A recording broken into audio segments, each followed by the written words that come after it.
mick out of me, and so I started mumbling and stuff like that. So public speaking is not something I was doing, and I've been sitting and listening and thinking about all the stories about my own experience of education. So moving from a South African regime to,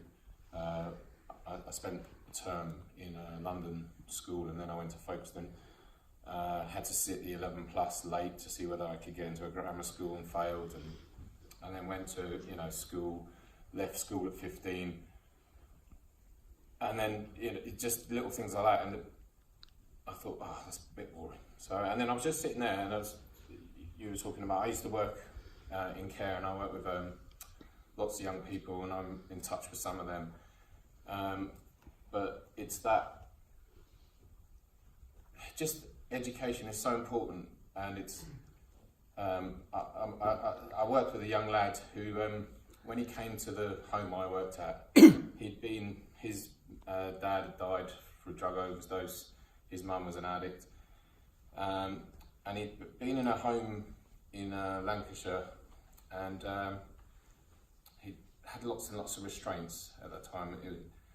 and he was told that if this stopped and that, he could be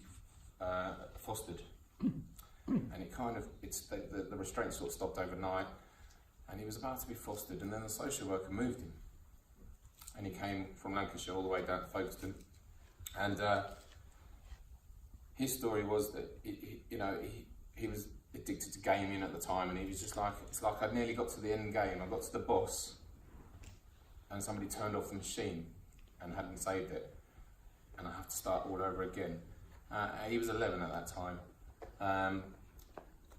and I think that experience is still impacting on him today. So just last week he phoned me up, he's at university, he chose a course, he's in the second year, and he realises this is not the course he wants to do, and there's nobody there to advocate and fight it for him. He's on his own, because his parents are Essex County Council, and it's that relationship that we created, and I'm trying to help him to do that, but it's about that money and all of that, and you just think education, and I just, like I say, a bit nervous, so rambling, but I think it's important that we as educators, with our stories and with the stories we hear, just impact on people's lives in ways that we don't know. And I think the narrowing of the curriculum, and sometimes we forget about that. So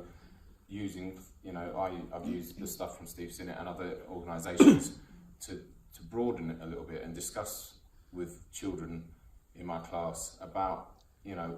what it is like for others, because our education can be so boring sometimes. So the work we do, showing them the experience of the other world, is important. Sorry.